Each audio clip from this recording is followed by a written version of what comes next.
여러분 모두에게 하나님 주시는 은총과 복이 충만히 임하기를 주님의 이름으로 축복합니다. 오늘 이 시간 예배는 왠지 많은 감회가 새로운 것 같아요. 감격스럽기도 하고 또 뭔가 이렇게 이루지 못한 송구스러움, 거기에 좀 미안하기도 하고 여러 가지 것들이 겹치지만 그러나 우리가 기쁨으로 하나님께 영광 돌리는 우리 모두가 되기를 원합니다. 2015년을 시작할 때 많은 꿈을 안고 우리는 출발했습니다. 그리고 다짐했습니다. 올해는 내가 이 각오를, 이 결심을 반드시 이루리라. 이런 생각을 가지고 출발했는데 되돌아놓고 보니까 시간이 많았던 것 같았는데 어느덧 12월이고 어느덧 마지막 주일이고 그러다 보니까 많은 부분들을 미제로, 숙제로 남기고 아쉬움으로 2015년을 뒤로 하면서 하나님이 주실 2015년을 다시 맞이해야 할 이런 순간에 이르게 되었다 하는 거예요. 여러분, 우리가 이 한 해를 마무리하는데 만약에 우리가 내 인생의 종착역에 다다랐다고 하면 나는 어떻게 될 것인가? 또 많은 사람들이 나에 대해서 어떻게 기억할 것이고 하나님은 어떻게 평가하실 건가? 이 부분을 한 번쯤 생각하면서 고민하고 또 고민하면서 내 인생을 좀 더 보람있게 살려고 몸부림치는 우리 성도들이 다 되어지기를 원합니다. 우리의 인생은 영원하지 않습니다.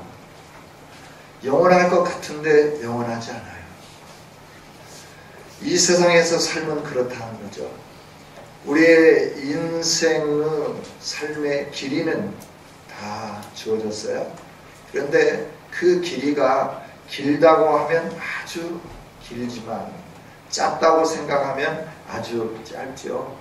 시편 기자는 그래서 인생을 아주 짧음에 비유하면서 인생을 가리켜서 한 밤의 경점과 같다.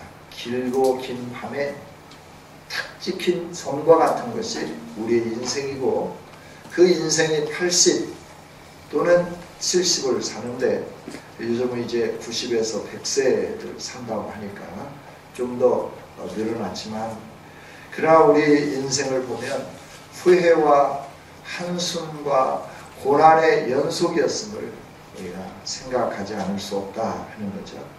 이 짧은 생애를 살면서 지금까지 살아온 모든 삶을 접고 이제 하나님이 주실 새로운 새 날들을 바라다 보면서 내가 누구이며 내가 무엇을 해야 하며 내가 어디로 가야 하는지 늘 고민하면서 또 사색하면서 우리의 유익한 마지막 그 날이 될 수 있도록 유한한 인생을 우리가 성실하게 살 수 있는 아름다운 성도들이 되기를 원합니다.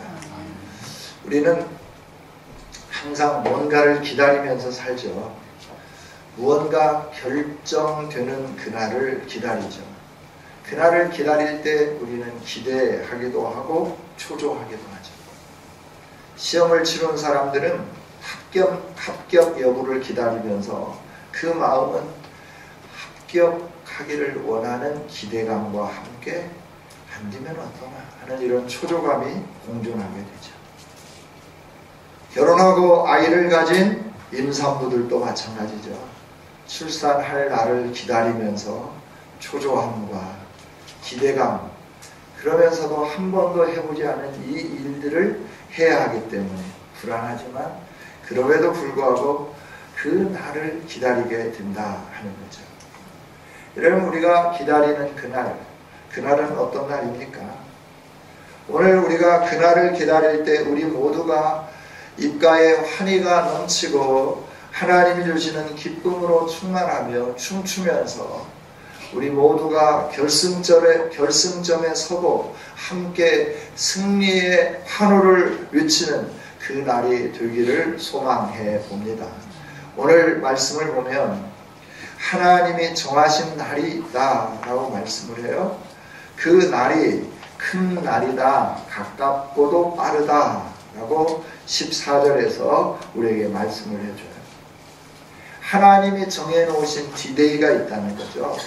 우리가 생각하고 우리가 계획하고 우리의 인생길을 걸어가면서 우리들이 정해놓은, 우리가 기다리는 그 디데이 이후에 우리가 알 수 없지만 하나님이 정해놓으신 그 디데이, 그날이 있다라고 하는 거예요. 그것을 우리에게 가르쳐 주시면서 그 날이 가깝다, 빠르다, 그리고 용사의 그 날과 같이 모든 사람들이 그 날을 당하면 슬피 울게 될 거다. 여호와의 날이다 라고 말씀을 해 주시는 거죠. 하나님은 그러면서 우리들에게 그 날에 임할 것들을 보여주시고 그 날을 준비하며 기다리는 아름다운 사람이 되어라. 마지막 날, 그 하나님의 날에, 하나님의 심판이 이루어지는 그날에 기쁨과 환희의 날이 될 수 있도록, 씻을 수 없는 오명의 날이 아니라 기뻐하며 감격하는 날이 될 수 있도록 오늘을 하나님 앞에 서라 라고 말씀을 하시는 거죠. 저와 여러분이 하나님의 이 메시지를 놓치지 않는 아름다운 성도들이 되기를 원합니다. 하나님은 유다 백성들을 너무너무 사랑하셨어요. 그래서 스바냐 선지자를 세웠어요. 스바냐 선지자는 성경에 기록된 것처럼 히스기야의 4대 손이죠. 왕손인데 하나님이 그를 부르셨어요. 그리고 유다와 예루살렘에 있는 그 많은 하나님의 백성들에게 선포하시는 거예요. 사랑하는 성도들아, 그날이 속히 온다, 반드시 온다, 빠르게 온다. 그러면서 하나님의 정해 놓으신 그 날이 속히 올 것에 대해서 말씀을 하세요. 그 날은 심판의 날이라고 말씀을 하시고, 그 심판 앞에 심판을 견딜 수 없는 사람들에게는 하나님의 진노가 쏟아질 것이고, 그날에는 아무리 힘이 센 용사라 할지라도 힘을 쓸 수 없을 것이고, 그날은 어두움이 짙게 깔리게 되므로, 흑암의 날이 되게 되므로 길을 잃고 방황하면서 그 어디에서도 희망의 불빛을 찾을 수 없는 암흑의 날이 될 것이다. 이렇게 말씀을 해주시는 거예요. 여러분, 하나님은 우리를 사랑하시기 때문에 매번 말씀을 통하여 경고도 하시고 권면도 하시는 줄 믿습니다. 우리가 이 하나님의 말씀을 듣지 못하면 망하게 되는 거예요. 그러나 이 말씀을 들으면 우리가 어려움에서부터 헤어나게 될 것이고, 이 심판에서부터 헤어나게 될 것이고, 어둠이 아니라 희망의 불빛으로 가득 채워지는 영광의 날이 되게 된다 하는 거죠. 할렐루야. 그래서 하나님 말씀하는 거예요. 이 경고의 소리를 들어라 라고 말씀하는 거예요. 오래전에 해군 기지에 비행기가 불시착하는 사고가 일어났습니다. 비행기는 망가졌는데 다행스럽게도 조종사는 크게 다치지 않았습니다. 그래서 조사위원회가 구성이 되고, 조사위원회는 조종사를 상대로 사고의 경위를 조사하기 시작했어요. 그러면서 먼저 질문한 게 뭐냐 그러면, 장치가 제대로 작동되지 않았던 것과 비행기가 활주로에 접근할 때 바퀴가 나오지 않았다고 하는 사실을 알고 있었는지 물었어요. 이때 조종사는 그런 사실에 대해서 전혀 몰랐다 이렇게 대답을 해요. 그러자 조사위원들이 다시 묻습니다. 관제탑에서 필사적으로 경고를 했는데 왜 회신하지 않았는가? 라고 물었어요. 여기에 대해서 조종사는 이렇게 대답해요. 죄송합니다. 조종실에 있는 비상벨이 하도 크게 울려서 관제탑의 소리를 듣지 못했습니다. 이 소리를 듣는 조사위원들은 아연 실색할 수밖에 없었죠. 그러면서 답답하다는 듯이 조종사를 향해서 말했어요. 바로 그 비상벨이 착륙장치에 문제가 있다고 하는 것을 알려준 것이 아니냐. 왜 그 비상벨 소리를 들었음에도 불구하고, 이상이 있다고 하는 그 경고의 소리가 너에게 들렸음에도 불구하고 너는 그것을 무시한 채, 관제탑의 그 조종도 듣지 않은 채 네 마음대로 착륙하여서 이런 어려움을 겪게 되었는가 라고 하면서 그 질책하게 되었다 하는 것이죠. 여러분, 우리도 이 풋내기 조종사와 같을 때가 얼마나 많은지 몰라요. 성령 하나님은 우리에게 우리의 삶의 위험성에 대해서 필사적으로 경고하시는 거예요. 그 위험에서부터 벗어나야 된다. 지금 그 상태로 가면 죽는다. 그대로 가면 너가 너무나 위험하다. 경고하고 또 경고하는데, 우리가 이 경고의 소리를 이런저런 이유로 무시하고 듣지 않고 우리의 임의대로 행동할 때가 너무 많다 하는 거예요. 성도 여러분, 저와 여러분이 살 길은 하나님의 음성, 하나님의 메시지, 하나님이 권고하시는 소리를 잘 듣는 것임을 기억하기를 원합니다.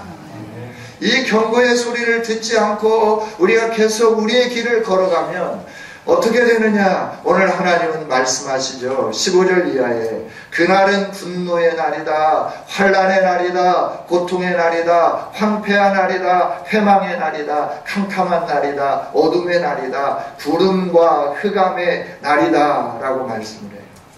경고를 듣지 아니하고 내 길을 계속 걸어간다고 하면 하나님의 진노에 이를 수밖에 없다 하나님은 말씀하시는 거예요. 여러분, 전쟁의 나팔이 울려서 전쟁이 시작된 것과 같은 아픔, 고통, 슬픔, 처절함, 이런 것들이 있어지게 되는 거죠. 경고의 소리를 듣지 않으면 이렇게 된다라고 하는 거예요. 저는 역사를 통해서 10만 대군 양병설에 대해서 공부를 했어요. 어느 한 사람이 우리가 이대로 있으면 안 된다, 태평하다고 평안하다고 이대로 있으면 안 되고 우리 국방력을 튼튼히 해야 된다, 외적이 곧 침범해 올 거다. 그럴 때 많은 조정의 대소 신료들이 말하는 거예요. 강료들이 말하는 거예요. 아니다, 이렇게 태평한데 무슨 군사를 모집하고 군사훈련을 하느냐, 그냥 평안하게 살자. 그러다가 머지않아서 임진왜란이 일어나게 돼요. 그 이후에도 아픈 일들이 일어나게 되었잖아요. 일본이 침범해오고 힘과 무력을 가지고 한일 합방을 하고, 그리고 왕위를 폐위시키고 왕비를 폐위시키고, 그러면서 힘없으니까 많은 사람들 앞에 이렇게 해서는 안 된다 그러면서 자신을 활복하고 자살하지만 그 진노를, 그 위기를, 위험을, 그 어려움을 막아내지 못했다라고 하는 거예요. 왜 그랬어요? 경고의 메시지를 듣지 않으니까. 오늘 우리가 우리의 삶이 평안하다, 우리의 삶이 안정적이다, 그래서 하나님이 말씀하시는 이 소리를 듣지 못하면 우리의 마지막 날 하나님이 임하시는 심판의 날이 되면 우리에게 이런 어려움이 주어지게 된다, 망하게 된다 하는 것이죠. 하나님은 왜 너희들이 이렇게 되는 줄 아느냐? 너희들이 하나님의 선지자의 말을 듣지 않았기 때문에 그렇다. 너가 의지하는 것들을 더욱 의지하면서 너의 길을 걸어갔기 때문에 그렇다라고 말씀을 하시는 거예요. 하나님은 오늘도 유다 백성들을, 예루살렘 거민들을 깨우셨던 것처럼 계속해서 저와 여러분을 깨우치고 계시는 줄 믿습니다. 유다 백성들이 하나님께로 돌아오기를 원하셨던 것처럼 오늘 이 시대를 살아가는 저와 여러분이 하나님께로 돌아오기를 원하고 계시는 줄 믿습니다. 그런데 유다 백성들과 그 예루살렘에 있는 거민들은 하나님보다는 재물을 더 의지했습니다. 이방 나라들을 더 의지했습니다. 또 자기들이 살고 있는 그 지역이 안전한 곳이라고 지역을 더 의지했다 하는 겁니다. 그러나 하나님은 오늘 우리에게 말씀해 주세요. 시편을 통해서도 말씀해 주십니다. 힘이 없는 방백들을 의지하지 말라. 도울 힘이 없는 인생들도 의지하지 말라. 그들의 호흡이 오늘 끝이 난다고 하면 너희가 함께 계획한 그 계획이 어떻게 되겠느냐라고 물으시는 겁니다. 오직 우리가 의지해야 할 분은 여호와 하나님 한 분이신 줄 믿습니다. 이방 나라도 아닙니다. 우방국들도 아닙니다. 경제도 아닙니다. 복지시설도 아닙니다. 정치도 아닙니다. 우리가 의지해야 할 것은 우리를 사랑하시고 우리를 보호하시고 우리의 모든 것을 주관하시는 우리의 모든 것뿐만 아니라 온 인류와 열방과 세계와 우주 가운데 주인 되시는 여호와 하나님, 그 하나님만 사랑해야 될 줄 믿습니다. 하나님을 사랑하라고 하나님은 계속해서 외쳤습니다. 이방신을 섬기는 이스라엘에게 외쳤습니다. 유다에게 외칩니다. 예루살렘에게 외칩니다. 너희들이 살 길은 내게 돌아오는 거라고 말씀했습니다. 세상의 경제가 아니고 세상의 힘이 아니고 군사력이 아니고 세상의 어떤 것이 아니라 내게 돌아오면 너희가 살 수 있다라고 권면하고 또 외쳤는데 그들은 가볍게 여겼습니다. 하나님의 말씀을 무시했습니다. 그래서 그들이 어려움을 겪게 되었어요. 스바냐 선지자의 이 경고를 그들이 듣지 아니하므로 예루살렘이 어떻게 패망하는지 성경은 분명하게 가르쳐줘요. 그들이 어떻게 비참하게 이방인의 손에 끌려가는지 성경은 분명하게 우리로 하여금 보게 해 주신다 하는 거죠. 여러분, 하나님이 이렇게 무서운 말씀을 우리에게 주시는 것은 너에게 이런 일이 일어나지 않기를 내가 원한다 라고 하는 하나님의 간절한 사랑의 메시지인 줄 믿습니다. 너희가 그대로 살면 죽는다. 그러나 내 말을 듣고 내게로 돌아온다고 하면 너가 살 수 있다. 너가 안전할 수 있다. 너가 보호받을 수 있다. 이렇게 말씀을 해주는 거예요. 여러분, 우리가 안전하다라고 우리를 지켜줄 수 있을 것이라고 의지하고 있는 것들이 무엇입니까? 이스라엘 백성들, 유다 백성들은 예루살렘에 살기에 우리는 안전하다라고 생각했어요. 왜 그랬어요? 여호와가 세우신 도시이기 때문에. 이 여호와의 영광이 있는 그 시온 성전이 있는 곳이기 때문에 어떤 이방인도 그곳을 침범할 수 없다라고 생각을 했어요. 그리고 그동안은 하나님이 그렇게 지켜주셨어요. 애워싸고 그 먹을 것이 다 떨어져가지고 굶주리고 그런 때도 하나님 그들을 지켜주셨어요. 보호해 주셨어요. 외적들을 물리쳐 주셨어요. 그러니까 그들의 마음속에는 하나님은 계속해서 우리가 예루살렘이 있는 한 우리는 안전하다라고 생각을 했어요. 또 그들이 돈을 많이 벌었고 돈을 가지고 있음으로 인해서 이 돈이면 이방인들이 우리에게 침공해 왔을 때 다른 힘있는 나라들에게 군사를 요청해서 그 군인들이 오게 됨으로 인하여 우리를 지켜줄 수 있다라고 생각을 했어요.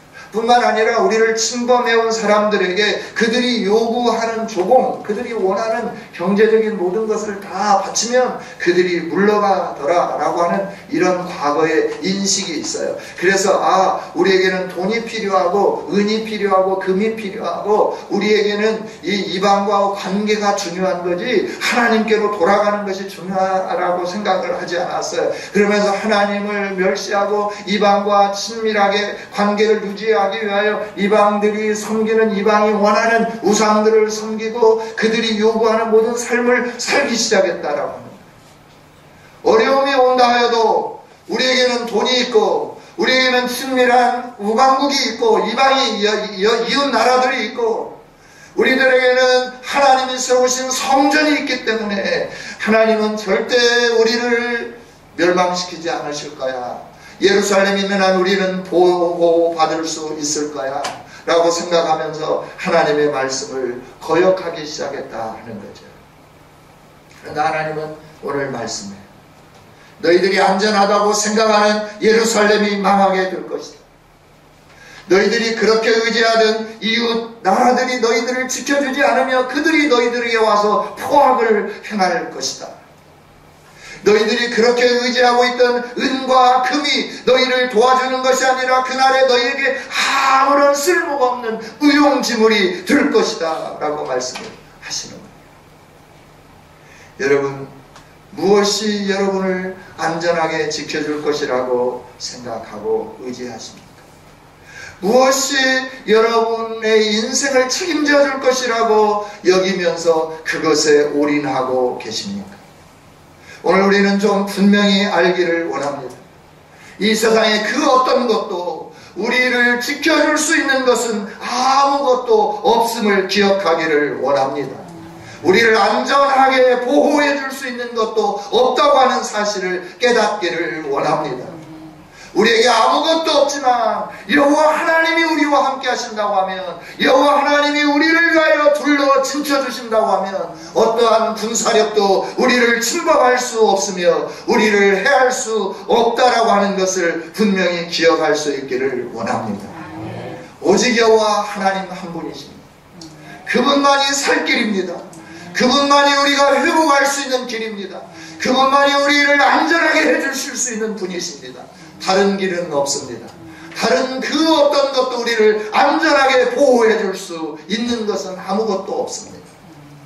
여러분이 힘드셔서 세상을 의지하면서 나갑니까? 사람에게 잘 보이기 위해서 나갑니까? 물론 여러분의 마음을 압니다. 그러나 하나님은 말씀하십니다.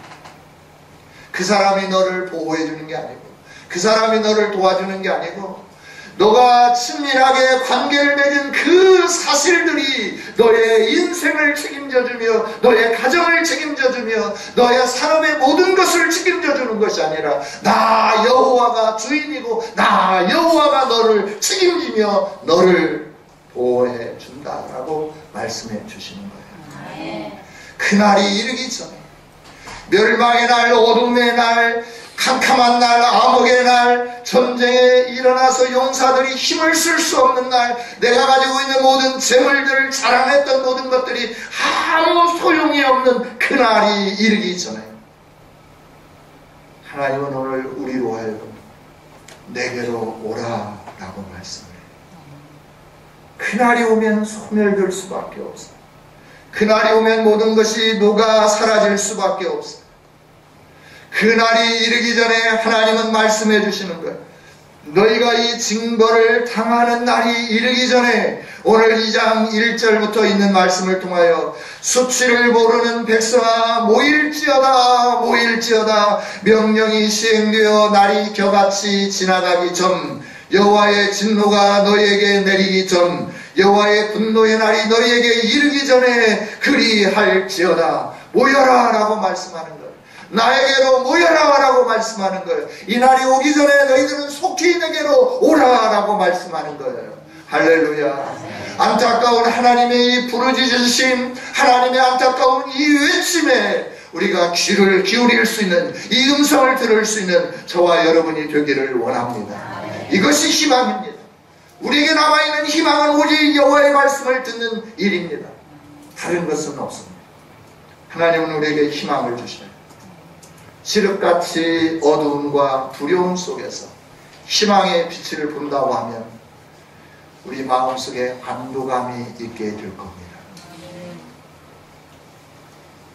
제가 전도사가 되기 이전의 일이었던 것 같습니다. 청년으로 섬길 때 그 교회 청년 대학부 아이들이 저 섬으로 수련회를 떠났습니다. 잘 가도록 기도해주고 그리고 이제 잘 도착했는지 기다리고 있는데 밤 11시가 되어도 이제 도착했다고 하는 소식이 안 들리는 거예요. 그 교회에 전화를 해도 교회도 안 받는 겁니다. 마음이 불안했어요. 비는 오고 바람은 부는데 배를 타고 이렇게 들어가고 또 거기에서 또 배 타고 또 들어가야 되는데 전기 여객선이 아니고 그저 사선을 타고 개인의 배를 타고 들어가야 되는데 도착했다는 소리가 들려야 되는데 안 들립니다. 얼마나 답답한지 참 힘들었어요. 두 배로 나눠 타고 그 배에서는 이제 부흥회가 일어난 거죠. 회개하면서 요나처럼 하나님 내가 잘못했습니다. 눈물 콧물 흘리면서 회개하면서 그 배에서 비 맞고 바람에 흔들리면서도 하나님 의지하면서 하나님 살려달라고. 그러면서 겨우 도착한 게 몇 시에 도착했냐 그러면 새벽 4시 반에 그 섬에 도착하게 된 거예요. 깜깜하고 칠흑 같은데 계속 전진해 가는데 배가 그 섬만 막 도는 거예요. 빙글빙글 도는 거예요. 등불이 있었다고, 빛이 있었다고, 등대를 바라봤다고 합니다. 얼마나 빨리 찾아갈 수 있었겠어요. 그런데 그러지 못했다고 합니다. 빛이 보이지 않으니까, 깜깜하니까 어디로 가야 할지 모릅니다. 그래야 그 방향만 대충 잡고 이대로 가면 나올 것이다 생각하고 그냥 키를 잡고 자기의 경험을 가지고 계속 갔는데 안 나온 거예요. 계속 본 거예요. 만약에 기름이라도 떨어졌더라면 어떻게 됐을까? 아찔하죠. 여러분, 생명의 빛이 비춰진다고 하는 거 소망인 줄 믿습니다. 하나님은 저와 여러분에게 생명의 빛을 비춰주시면서 이 어둠의 날이 오기 전에 이 빛을 바라다 보며 내게로 오라라고 말씀하는 거예요. 겸손한 마음으로, 간절한 마음으로 내 앞에 나와서 나의 공의와 겸손을 구하라고 말씀하시는 거예요. 하나님은 오늘 저와 여러분이 눈물로 회개하며 여호와의 분노의 날이 이르기 전에 하나님께 돌아간다고 하면 혹 우리에게 임할지 모르는 이 아픔과 분노가 제거되게 될 줄 믿습니다. 징벌을 받고 어려움을 다 당한 후에 그제서야 내가 왜 이랬지? 라고 하면서 후회하는 인생이 되지 않기를 하나님은 원하시는 거예요. 그날이 이르기 전에 기회를 주시는 거예요. 소망을 주시는 거예요. 우리를 부르고 계시는 거예요. 저와 여러분은 겸손히 하나님 앞에 엎드리며 늦어지기 전에 그날을 준비할 수 있는 아름다운 성도들이 되기를 원합니다. 하나님이 혹 이미 징벌이 임해가지고 아픔이 있습니까? 그래도 감사하는 저와 여러분이 됐으면 좋겠어요. 왜냐하면 이 징벌이 최후의 징벌이 아니기 때문에 그래요. 이 징벌이 최후의 징벌이라고 하면 어떻게 되겠어요? 마지막 선고라고 하면 어떻게 되겠냐라고 하는 거예요. 그런데 하나님은 우리로 하여금 깨닫고 돌아오게 하기 위해서 말씀하시고 권고하셨는데 듣지 않으면 조금 건드려 보세요. 그래도 돌아오지 않으면 좀 더 많이 아프게 하세요. 그래도 움직이지 않고 요동하지 않으면 더 많이 아프게 하세요. 그렇게 해서라도 우리로 하여금 정신 차리고 하나님께로 돌아와서 마지막 그 어려움에 직면하지 않도록 우리를 사랑하시기 때문에 계속해서 이 일들을 행하고 계신다 하는 거예요. 여러분, 하나님이 사랑하는 자에게 징계하시는 줄 믿습니다. 징계가 없으면 사생자와 같다 그랬어요. 근데 우리는 징계하지 않았으면 좋겠어요. 매 안 맞았으면 좋겠어요. 잘못했는데도 불구하고 하나님이 그냥 넘어가 주셨으면 참 좋겠어요. 여러분의 자녀들이 잘못했는데 그냥 눈 감고 계속 잘못하는데도 불구하고 눈 감고 그냥